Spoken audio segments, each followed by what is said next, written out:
Good evening, Danvers. Good afternoon, Danvers, whatever time you're watching this. I'm Mark Zubarek, and I'm here to give you a presentation of the Beverly Airport meeting that was held on July 10th, 2023 at 6 p.m. at the airport facility. What I wanted to do is change the program a little bit in regard to the contents.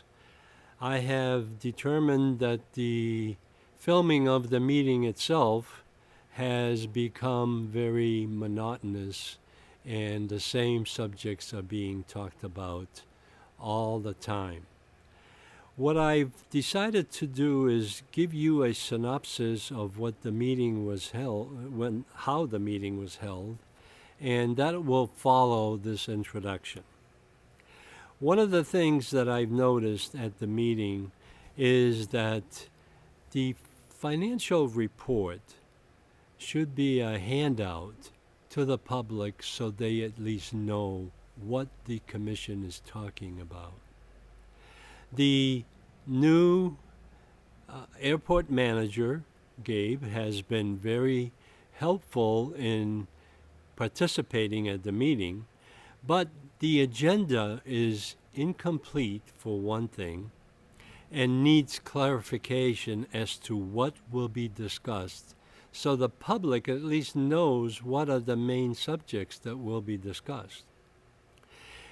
The one thing that was held at the meeting this past Monday was Phase 1 paper study environmental report of the 11 acres of remaining property that the airport has under their control, and they are wanting to lease the property because it's part of the 470 acres that are located in Beverly, and 170 acres are located in Danvers on the west side.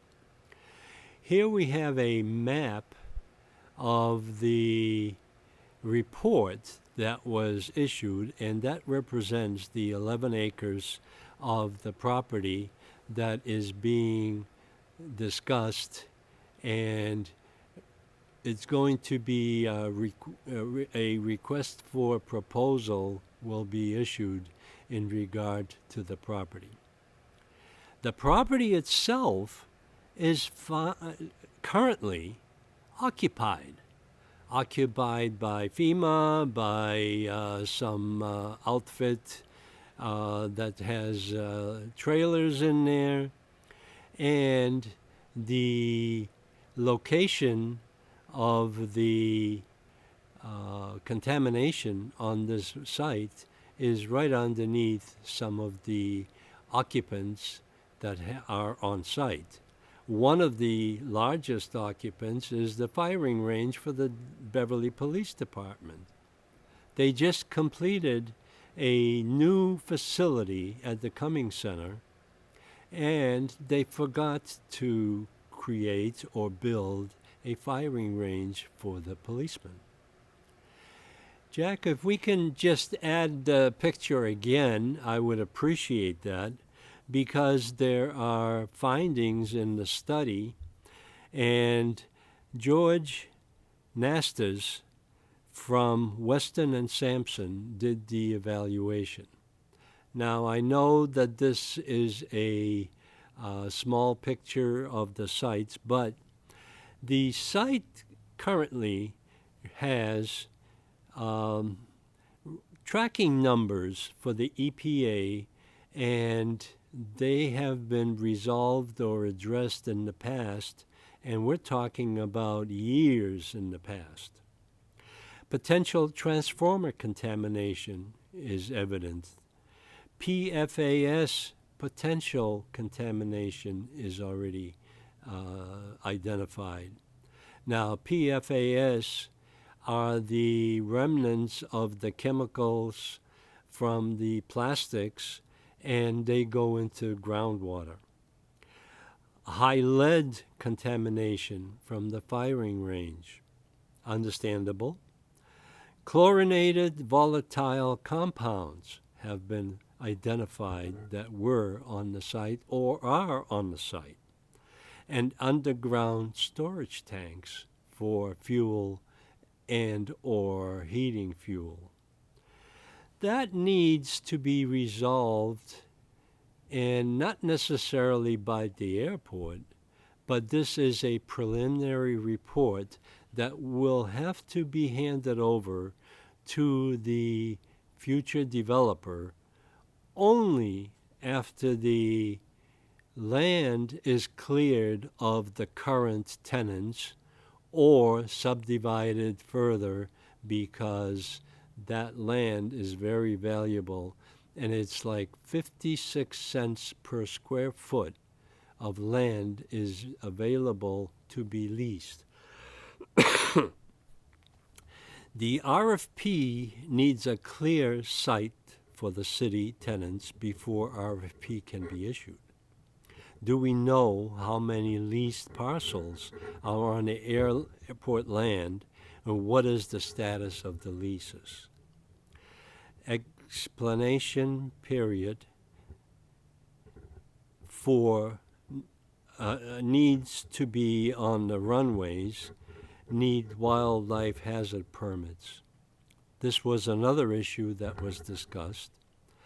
The elimination or extermination permit for mammals on the runways need wildlife hazard permit.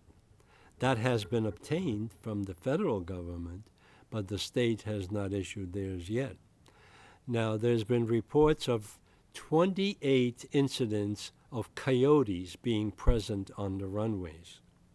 That is an environmental issue, and it's a hazard for the planes that are coming in and out. Now, one of the things that I expected at the meeting, and it was really rarely discussed, is document the policy for the neighborhood good neighbor policy.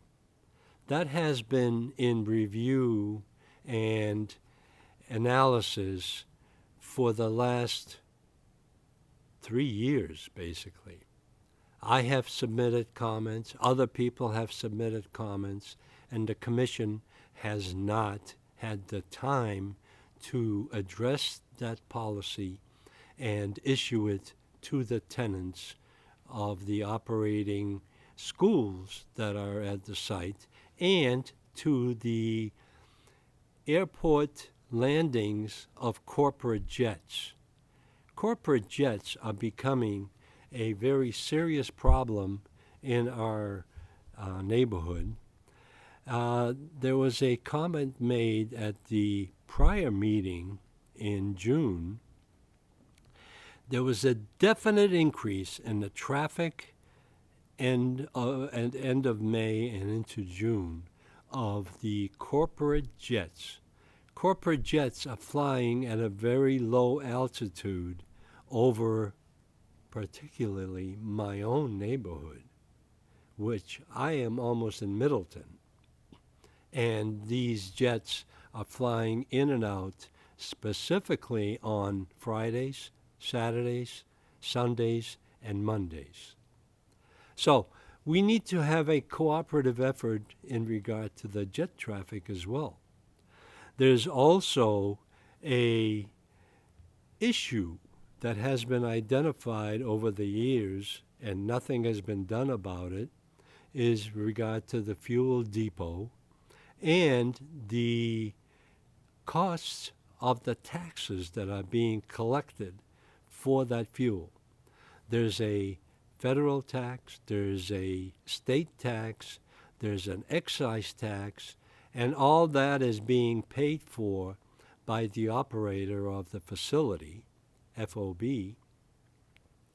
and none of it is shared with the communities that the depot is located on. And the depot is located on the Danvers west side, and the fuel trucks go in and out from that location. So, what contaminations do we have there? We don't know because they don't want to address it. Their Weston and Sampson did their study for the 11 acres of the airport road on the contamination, like I discussed earlier, and that will be addressed again with the meeting contents that I have recorded, and that will be shown after this introduction. Now, what is the status of all properties and who is paying rent? That has been a major issue on the last 2 meetings because airport is running out of money. Like I said earlier, the financial report did not identify any receipts or commitments from the operator of the airport of how much money is going to be replenishing the treasury for the airport itself. Now, as you know, last meeting there was much discussion in regard to a letter that the FAA issued to the airport and to the city of Beverly in regards to the tenant lease payments that Beverly owes, the city of Beverly owes to the airport because they have been using the facilities for years. And one of the big items is the carpenter shop and some other shops that are located on the Beverly side. Now, that has been addressed, has been discussed, but no public meeting has been held in regard to what the response is going to be. FAA has threatened to withhold funds for the airport because of the lack of Beverly Airport or Beverly City of Beverly not paying their fair share for the leased properties at the airport.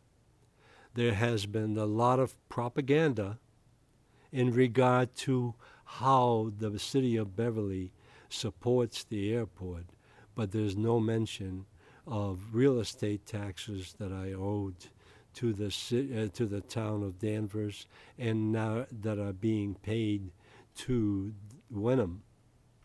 So we need to get this discussion going, and we need to ask questions. I have sat down at the end of the meeting when you see it, and I have asked the questions, but I don't have any answers yet. So enjoy the dry meeting, and I will interject some map information at the end because that is the most important item that we discussed this month. We will have a meeting in August, and I will try to interview the new airport manager and possibly the chairman of the commission to address some of these issues. But the most important issue for Danvers right now is the documentation of the policy for the neighborhood good neighbor policy. So enjoy the filming of the meeting, but I will try to do this in this fashion from now on because just looking at the meeting, you don't get the whole context. Thank you very much and enjoy the show. Let me pass out one more thing. This was, All these guys do? I think they have it, that's Yeah. for you, Carl. Yeah, okay. These,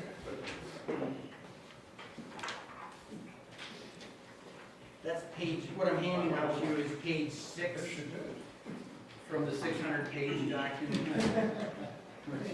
Leave it at that.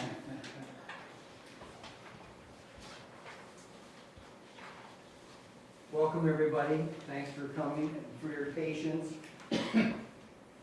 we're, again, site they want to look at. At some point, sure, you'd want to know, I'm generating soil, I want to know before construction what I'm getting into, I want to know if I've got PCBs, I want to know if I've got chlorinators or residual petroleum. but that's a typical Yeah, sure. risk and cost that a developer has to manage themselves. Yeah, in these Discover public that. projects, sometimes the municipalities, and in this case the commission, does it so that they can go, hey, we've got a clean site for you.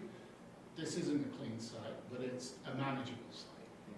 And I think that's so, a savvy developer who's dealt with contamination before would read this and understand, okay, my risk's relatively low. I'm presuming I'm leasing it, I'm not owning it. The risk probably then somehow shared, right? And there's ways to mitigate that risk. Well, that's good to hear. At least, Yeah, I think so. you know, from my perspective. So, Yeah. is there anything else that you want to add or wrap up, or anything? I think we've thrown a lot of information at you quickly. Please read it. If you've got questions, get back to us and happy to. Well, your presentation, you know, really cut through a lot of the, you know, the jargon, which is just problematic to say the least. I know, we try and reduce it, But I we appreciate- can't help ourselves sometimes. Just one last question. It says draft, so will we get a completed version of this? If you want, yeah, sure. Yes, yeah. Yeah, I think that. Some clients never want it refined. Yeah. Oh, really? Okay. I Yeah, sound like a lawyer. Well, George is, if No you're, offense to if you you. find a developer, they're gonna say, oh, this was a draft, where's the Yes. final? Yeah, we're happy to finalize that. We just assumed there might be some questions and Right. something that you wanted clarified. and based on, you know, nothing has come from us, Yeah. we'll probably have the final tomorrow. You can do that. I'd say the memorandum is probably more relevant. Phase one's a good document. It's got a lot in there. And even going back to old maps that show the original Nike facilities. I love those little Yeah, I do photos. too. They really were, it was amazing to Yeah. see what was there Right. over the decades, and when things started showing up.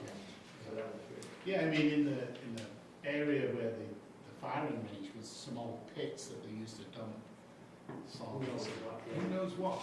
So, Yeah. is it fine? You asked me, is it a 10? I don't know. Some work's been done and it was okay. If we share with anybody, we may share it with Steve and say, evidently there's lead on your wing. We'll let them go from there. George, thank you so Okay, much. thanks for having me. Thank you very much. An eye opener and a great asset as we look. Great. It was great to be back. Yeah, it's great to Much be back. appreciated. Thank you. Thank you. Again, I'm willing, if we want to circle back around to some of the conversation lines about our possible movements after tonight. I mean, Yeah. I mean, to answer your initial question, John, that's on me, you know, put the RFP out, sift through that. I would just ask for commissioners' guidance on what you're looking for in the courts when we get proposals back. Correct. and we will have a subcommittee formed from the commission to evaluate each of them to make a decision. So, my question, I guess, for commission on just scheduling is, for that, I would anticipate by the August meeting, we would have some bids back, break off into subcommittee, make a decision September. Well, we need to identify exactly when they go Right. in the newspaper, And then get exactly when, you know, and then, because in those newspaper, you know, bulletins Mhm. is the date, the monthly Correct. range. You have until, and again, until we identify in writing what those dates are, Okay. it's premature, I think. Okay, great. We can clearly identify during that month who's on the subcommittee. Right. And announce it. Next thing is, it is time for us to renew our disadvantaged business enterprise plan and announce our goals. That's part of our current contract with ASG, so I've been working with ASG on formulating, getting that plan together, and they've calculated our goal. This is, we have to do this every 3 years, update our goal on the airport's usage of disadvantaged business enterprises, minority or women-run businesses, and their participation in airport projects and future airport projects. We do that every 3 years, so this period is fiscal year 24 through fiscal year 26. They look at our surrounding area and the DVEs that are active in the area, and then look at our CIP and the projects we have slated, and then we determine a goal. So the goal that was calculated for Beverly for this 3-year period is 1.52%. And so we're right now in the I might have missed, what is the 1.25% of what? 1.52% of our expected funds expended on airport projects will go to Okay. DVEs. Okay. Yeah, that's the goal. Goal. Correct, yeah. Because I'm not even sure what that would look like. I mean, A contract awarded, Yes. okay, Yeah. contract awarded, Yep, Say mowing grass or, you know, right, lights. right. okay. Yeah. So we're now in the phase that figure has been posted publicly on our website. It was run in the Single News. Those are requirements to give the public a chance to review, give us comments back, and then the full plan goal itself will be submitted to the FAA for their approval. And then GZA, they're going to be out on Wednesday at the PFAS area to take 6 more samples. Right now, they're just trying to find bounds of that PFAS area. We have a contract addendum that's at City Hall awaiting signatures, as well as there's several contracts with GSA or GZA. And then there's another contract sitting, I believe, at the mayor's desk, waiting for signature for their on-call services. Yeah, that one was about $8,000. That was an $8,000 contract. Is the $75,000, testing addendum signed, or I thought the expense hit us already? Right, it's at City Hall for signatures now. Okay. I think it's sitting with the solicitor, and then after that signature goes to the mayor. It's only those two, right? The $75,000 and the $8,000 on-call requirement to have Yes, our environmental yeah, vendor. yes, yep.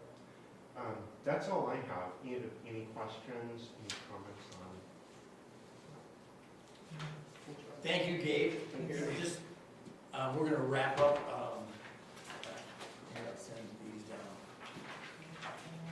down. Airport Commission Chairman's comments. The only thing I have is obviously the ongoing discussions with the city. Again, we haven't seen the invoice for June. I'm very interested to see what that is. There have been extensive conversations with our legal counsel. I will tell you, 11 days ago, there were 17 people in this conference room. 3 from the FAA, 3 from Mass DOT, 8 from the city of Beverly, along with Gabe, myself, and the airport man, our Mr. Krieger. The FAA called for the meeting. I think I've forwarded to you a letter that was generated by the FAA to the city, and they said we're willing to meet on a monthly basis. We want monthly updates. This was the first meeting of 17 people all about this lease. It lasted an hour. The FAA ran the meeting, did 80% of the speaking, and Gabe was here. Beth Olmstead was there, but she's not here to comment. I was hoping to get her perspective today. But whether we go into executive session to talk about it, you know, basically, you heard the presentation that Brian Ailes made about, you know, they've spent $670,000 on 45 and 43. And they also feel they've spent the $660,000 over the 5-year period, you know, and they want those figures in play. We have our opinions about both of those. It was an interesting meeting. I think it went well. It was a first step. But again, the FAA kind of said, well, I hope we can wrap this up in 4 to 6 weeks. So the two groups of attorneys were doing a lot of talking when the FAA wasn't. The city, I will say, I spoke for just a couple of minutes, not, you know, just filling in some blanks. I made this handout. I'll go over the, you know, if you turn to the second. Sure. Did you get one? You already have one. But if you turn to the second page, at the bottom is that little chart. And basically, it correlates to, well, the previous map, you know, the one in the upper left-hand corner is the 7 parcels. Ultimately, we just came up with those parcels on our own, only for the purpose of identifying who's currently, and I'm just going to slide through here now if I can. When you say we, who's we? Well, Gabe and I sat down and came up with these, all based upon, if you look at that little chart at the bottom, it has the square footage of each of these 7 parcels. Number 4 is obviously the one we're currently having conversations with. If you look at the annual cost, you see where it says at the column over annual cost. If you charge everybody who's currently in the yellow 6, the 56 cents per square foot on an annual basis, outside of what we're trying to get from the city for 4, this would be $67,000 a year that we would be getting at that rate. Now, What is Wayside paying right now? Wayside's paying about half that. Wayside Trailer. They're paying about 24 cents annually. That was what was established 5 years ago. It hasn't been updated. Have we reached out to any of these tenants yet, or? Well, we have not discussed it with Wayside yet. Okay. We wanted to get clarification. Or FEMA, or Well, anything along yes, those lines? FEMA, I will tell you, a couple days after our meeting last month, Right, you said you were gonna contact her.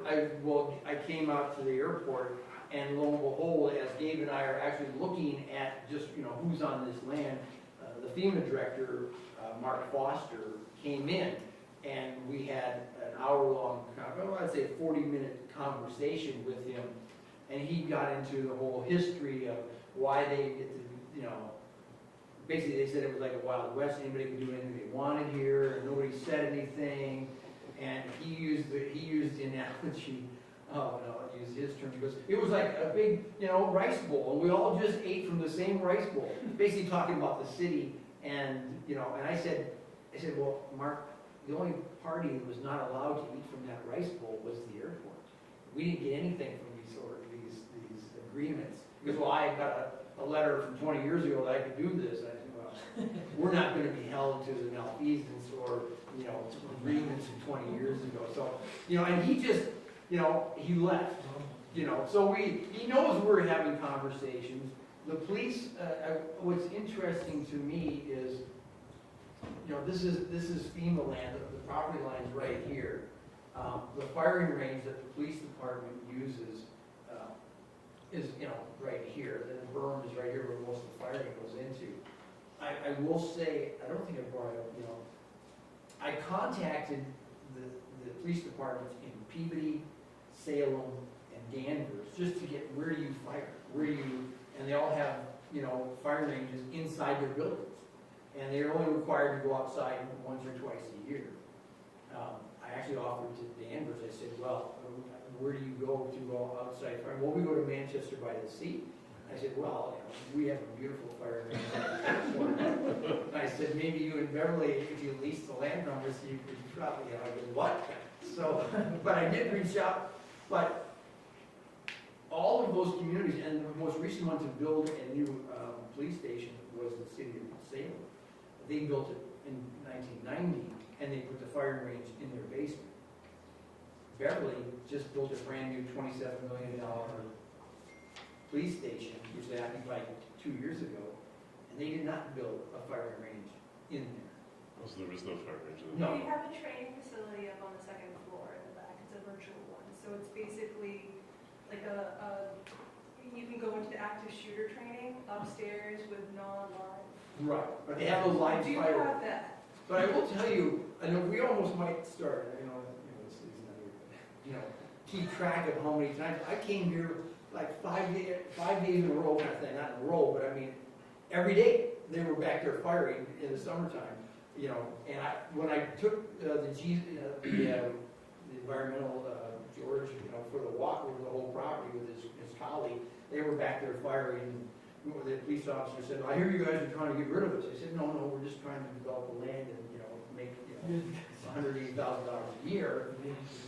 But I will say, the one thing, the quid pro quo, now here's the deal. It's easy to understand that FEMA, these are FEMA trailers, this is FEMA trailers, and they've also got some other stuff over here that's not part of this photograph. FEMA is allowed to use this land free of charge because the city gets to use the firing range free of charge.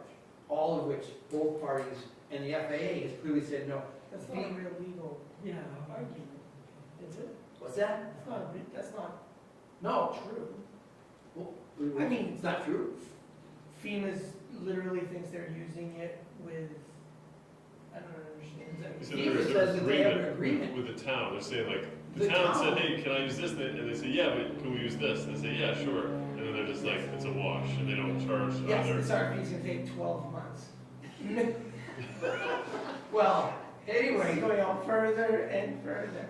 but I will say, when we had the meeting with the 17 people on the 30th of June, I have a letter in here from the city solicitor to Bob Snuck.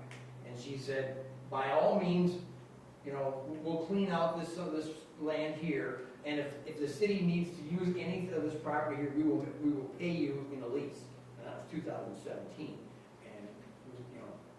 And the city solicitor, I brought this up, and they said, well, how old is this photograph, Paul? And I said, well, these boats are still here, and this is still here, and they're using this over here. And she was shocked. She thought there was no use at all. DPS was not in the room, but clearly, in our conversations at that meeting, we got on the table that in addition to paying for this, the city's gonna pay for whatever they use here. And that FAA kind of understands that, and the city kind of looks at it. Go ahead, So sir. this is, again, a question for the group, in a sense. Part of me sees like there's like we talked about it earlier, like there's like the go for the big thing. Then we have these like real issues like right in front of us of like, we have tenants Yes. that we're not dealing with. Like, is part of this process to say that there's a longer term goal that we have, and maybe we do, maybe it is 12 months down the road. But in the interim, we gotta square this away. Yes. We've had, This is more important than we've the had this, RFP going out, because we're missing, they're there, why, how? yes. You're in complete agreement, because we reached out to the city solicitor's office. We reached out to the city solicitor's office and said, number one, we want to address what's going on here. What is the language inside the Wayside Trailer lease? How can we just address it? City solicitor came back and said, you can break it anytime you want, or just say, listen, it hasn't been updated in 5 years. There's no lease with Wayside. Oh, It's expired, and just, so it's kind of assumed to be going on a Yeah. month-to-month basis. To get a new lease for this area, if we went to Wayside and said, we want to do a new lease, we would have to go through an RFP Yeah. process for that. Because the area. value of the land, the value of parcel 1 and 2 is over $35,000. It's like $43,000. So we have to do an RFP, which is no big deal. It's just saying, you know, we're putting on an RFP that we have this amount of land, this is 56 cents, who wants? I guess I just think, hearing the couple of projects that we've talked about tonight, we have pieces that are over, I mean, it would be, I'm not gonna say, I don't mean this is strong again, trying to make a point. It would be disingenuous of us to continue these negotiations with the city to occupy these sites if we're gonna tell them, well, this is awesome that we arrived at a conclusion as to how you could occupy this property, but by the way, we just RFP'd it for total development. Actually, Like, we have to figure out which way we're going. Right. well, we're doing both simultaneously. Here's why. The city knows that the clause, one of the principles of the clause is even as far back in 2018, they agreed, and they stood today, yes, in the clause for this lease will be, you know, and we generously told, we'll give you 6 months' notice. And it might be 6 months from, you know, real soon. So they're gonna sign the lease and occupy, knowing that if we put an RFP out for it in 3 months, and we get responses, and this thing is rolling, They're gonna go. they know. They know, to the point that the mayor of Beverly sat there and said, well, we may have to look at putting a firing range because it's next to the existing police station. You know, because they know, you know, that was their, I guess, recognition that we are moving forward with an RFP process, and he's already making plans on how it might impact the police department.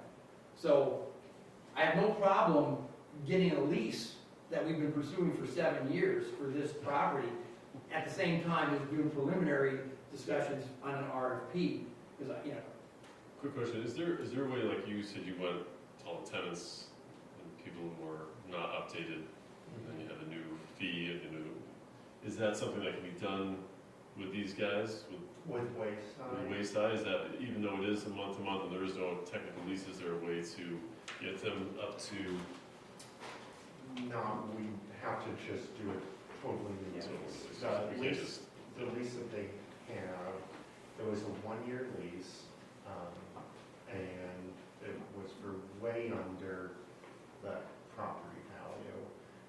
So if we went to them and said, hey, new property value is 56 cents per square foot, that puts us over that $35,000 threshold for the value of the land annualized. And then that forces our hand into doing an RFP. or just, so even if they agreed to it, if you like presented and said, we need this, and they said, sure, just because of the money, Just because of Right. how How much much the we would have to. value of the land, we'd have to put it out to Gotcha. public RFP. Okay. so as far as the lease negotiations go, the lawyers are talking to each other. The FAA, and at 5:30 tonight, I got an email from our attorney. Because the FAA said, you know, we want a memo of understanding as where you two stand right now in the agreement. So the two lawyer groups got together, I guess, today and put together a memo sent to the FAA. And then next week they'll go back and we'll continue, or this Did we week. get a copy of that? I think so, sure. I mean, I don't know. I just, because I think that's a it's- summary, basically, that is the two lawyers saying, we agreed that these are the knowns and the unknowns, Yes. the agreed and the disagreed. That's probably a good summary for the rest of us. to Is it in that understand. email? I mean, I didn't open the email. I guess I would just ask Gabe, Oh, you are. if it's cool for us to see it, I think that'd be a great summary for us to kind of get caught up on what happened. Yeah. And it's, yeah, it should, I mean, it's just a summary where they stand right now. Yeah, no, That's their, you know, that's more than I know. But again, the sticking points is, number one, and I believe you saw the email where the FAA said 3 weeks ago that the costs the city spent on building 45 should not be involved in this lease.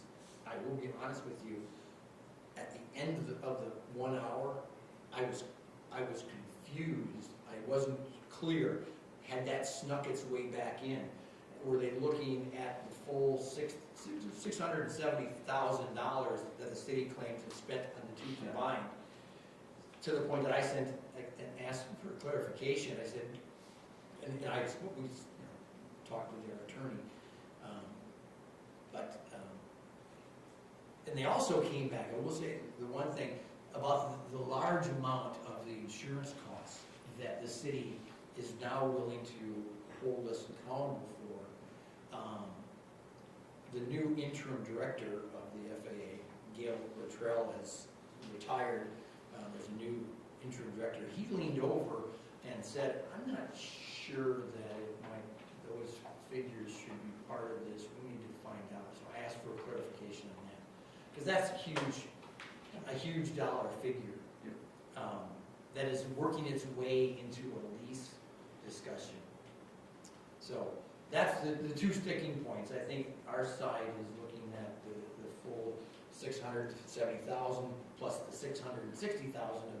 They're gonna look at that and go, okay, well, we're gonna have to charge them for health insurance, they're gonna charge us for, I mean, it's all gonna, it could net out to nothing, but there could be a lot of Yes. A lot of the county. shifting the papers. county's done.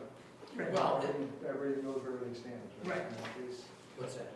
all the accounting is done, then there's no more horse trading and guessing and Correct. saying, I want this now Right, actually. so I think Well- it's almost a cleaner arrangement to just have it on the table, and what do we really owe you for health insurance benefits and OPEB and all of that fun stuff. Well, our position is we want as little, we do not want to be held accountable and have to reimburse the city for their expenditures on 45. That's $300,000 we shouldn't have to be, factoring into how long they would have to pay rent. And on an annual basis, again, if you add in all those additional insurance costs, then it extends the number of years that they think they can not pay rent on this. No, I get it. We're trying to minimize those two numbers, so. But anyway, we're still in the process of negotiations. That's all I really have at this point. Does anybody have any questions? I have a question not pertaining to this. Go ahead. Has there been any new news on Hangar 4? Oh, look, yes. Yeah, so Air had approached me, kind of talking about some of the development plans that they had, looking at, right now we're just looking at the lease and what we're able to do with their lease to make before the lease expires in 2026. Of course, there's concern, they don't want to make a lot of investment and then in 3 years the lease is expired. So right now we're I got some questions into the solicitor's office and kind of waiting to hear back on what our options are to secure to work out their questions with the lease. Okay.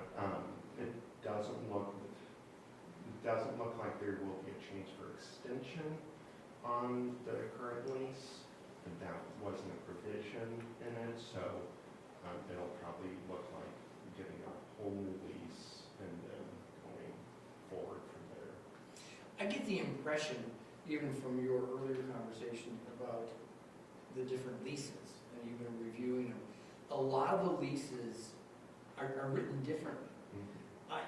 Because over a 20-year period, you might, someone else comes in, new managers come in, and, a new lease for somebody else, and it's not as boilerplate as you think.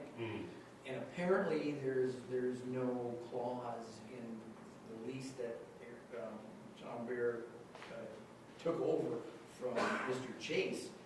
There's nothing in there about an extension clause at all. So with that limitation, how do we make it that they can, get some reassurances in a new lease possibly to secure their, occupancy if they're gonna spend all this money to possibly move one of the flight schools. Right. So the city solicitor's kind of gonna tell us, we haven't heard back from them, Do What have can we to do? Do we have to How do- RFP that, like, since it's a new lease? Is that a potential, like, There's be open up to no, everybody?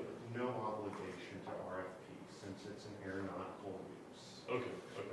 So anything aeronautical use, there's no RFP obligation. It's certainly an option, but there's no formal process that we would have to go through for RFP. Is that an option you want to entertain, or is that, do you want to kind of stick with, not to put you on the spot? I'm not saying, like, because I'm not saying, like, I don't want Air Bear there, I'm not partial to anyone, but some diversification in maintenance on the field might be nice, but I don't know.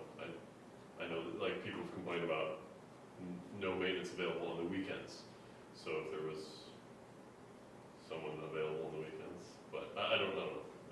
If they're looking for insurances, can we vacate the current lease and start a new one now? See, and that's one of the questions I have for the solicitor, or would we be ahead to just let this lease run its course, and then in 2026, pick it up and go through that process?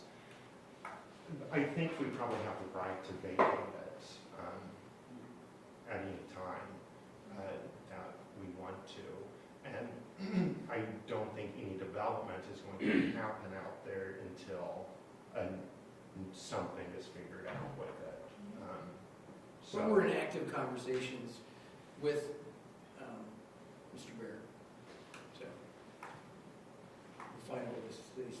We'll see what the solicitor says. He told me kind of what his development ideas are and what he wants to do with the flight school, bring them over. Right. But so it's just kind of in that preliminary Okay. conversation. We're basically to commission comments.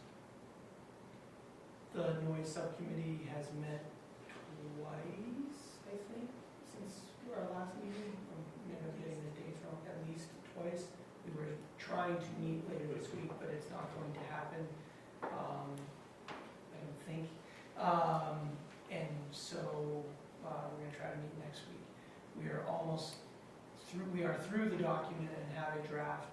We just need to kind of all see it reconciled and say, yeah, that's the base document that we want to say the public can comment on.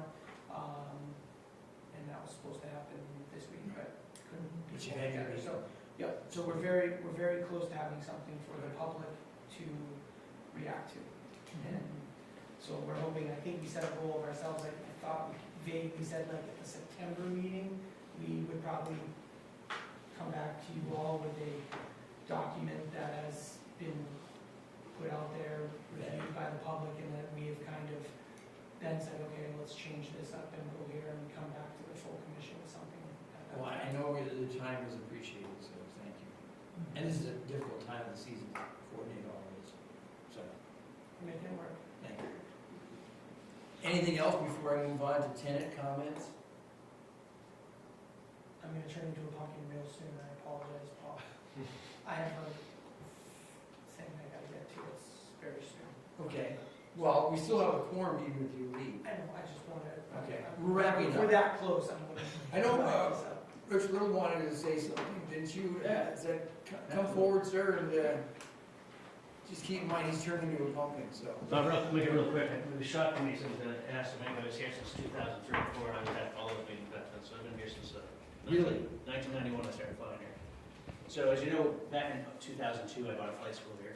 We started, I had a daughter with cystic fibrosis. We started giving rise, and the event became bigger and bigger. We did it for about 6 years, and we stopped. And back in 2017, we put on a Beverly Family Days. We had the better part of 6,000 or 7,000 people here. And we raised some money, raised awareness, and promoted aviation. That's it. At the end of the day, it's promoting aviation, correct? And then in 2018, we put on a full air show. We had Two-day event. Two-day event, we had over 13,000 people there. Some of the comments made by the FAA is we set the benchmark pretty high as far as safety was concerned. The emergency and safety response sort of program we wrote with Peter O'Connor is now the benchmark with FAA. air show, air shows in the other day, so we want to do it again. COVID's over, we have a manager in place. I've met with all the players, the flight schools, met Peter O'Connor, Mary from the Towers on board. We'd like to do a small event here in September, a small event, but next year we want to do an air show again. And the reason I ask now is because it takes a full year of planning. It takes a lot goes into it, and raising a lot of money. So we take care of everything. It doesn't cost the airport anything. We put the insurance in place. We have a full team. Would it be another 2-day event? No, an event in September would be like a No, I'm talking about next an year. air show. You wouldn't do a 2-day event only because of a rain day. It's a lot of money if it rains. Right. It's a lot of money. So it doesn't cost any more to do a 2-day event than it does a 1-day event, except hotels and stuff. But So it would be a 2-day event? it'd be a 2-day event. And I've already talked to the flight schools about, aviators completely on board, and as well as the flight center. We asked them to come up with a number, because if they have to close for 3 hours during the day, they have to be made whole for that. So Right. the flight center's gonna come up with a number. Aviator doesn't want anything, they just want to be sponsored. They want to be a sponsor of the event. But, Well, the 2024 event, and personally, I would love to see it, and you got the whole year planned for it. In the short term, September, what are you looking at? just a family days kind of event, just the top of the east ramp, similar to was it an expo they had last year? Yes. But the difference between that and what we do is that people can actually go up and see the airplanes, whereas you don't have to prove your financial income to get up and see the airplanes. That's being completely honest, right? You see people standing near the fence, and I remember as a kid being up on Cherry Hill, wanting to go up and touch airplanes. This gives you an opportunity to be, people come out and the flight schools to set up shop and show people airplanes. Do you have a date? I think we talked September 23rd, it was a Saturday. Okay. We'll continue. Well, I mean, I'm willing to entertain a motion just to put it in the books that we're all on board for the September Mhm. 23rd event. So motion? Okay. Andrea, all in favor of supporting the September 23rd Family Day event? Aye. Motion passes. And we'll continue to work with with the commission every month, going into an air show. Sure. That works. And obviously, With Gabe, of course, with Gabe. we're so happy, Gabe. It was, we went with Peter O'Connor and had lunch with him. The air show was a great event for the city as far as training. Really got the fire departments together. If there was, God forbid, there's an accident at the airport, it really. I'm going to ask you, Mr. O'Connor, I'm unfamiliar with him. Who is he? No, Peter O'Connor, he's the fire chief. Okay. He was the assistant fire chief back in 2018, but he was. You don't need to pass that on in the conversation. No, I wasn't aware. Yeah, so it was actually good training for them as well. We had all the fire departments involved, as well as Massport. Okay. So it's good. You get like Hamilton, Wenham, and. All three of them have to be here. Just the police and fire detail bill is in the upwards of $20,000. Well, They have to be here, yeah. in the short term for the September, just keep us informed, and Yeah. obviously Yeah. Gabe. I'll work with Gabe. And we absolutely look forward to it. So the expo was an easy, event-free day, so Yeah. I'm sure we'll replicate it for us. We'll try to do it. Great, well, thank you. Sure. Anybody else? Want to go to public comments? Is there anybody who has any public comments? And you do have, You know what time it is? 8:13.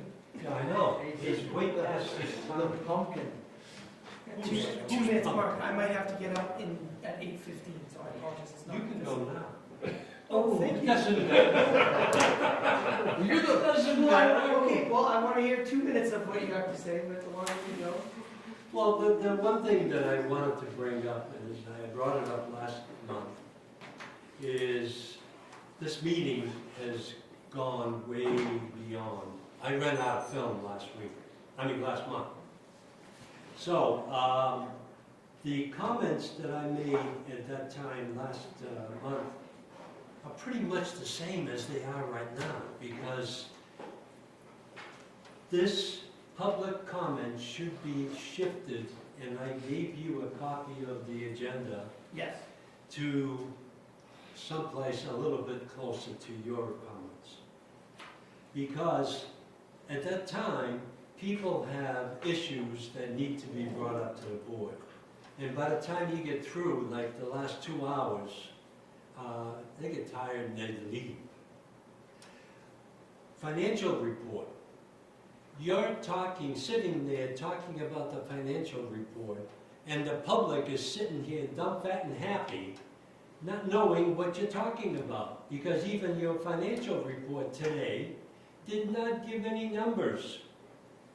There's nothing about, what the values are for what has been budgeted, what has been spent, where is the money coming from, and what are we running a deficit or not? Because the city is proclaiming that you're running a deficit and they're supporting it. So that's my comment on that. Your agenda needs to have a little bit more detail, because you're talking about items that are not on the agenda, and the public doesn't know anything about it. Even your members don't know anything that's coming up. So the environmental report that came out, that was exactly what I expected and what you expected, because it was a paper chase to find out what was already developed on that site. You do have, and I come from a environmental impact, civil engineering impact. I don't have any problems dealing with George. George did a good job in finding out what you wanted to find out. But you have a site that has potential transformer contamination, PFAS potential, high lead contamination, chlorinated voltage compounds, underground storage tanks that are buried in there. Those are going to have to be identified to the potential developer.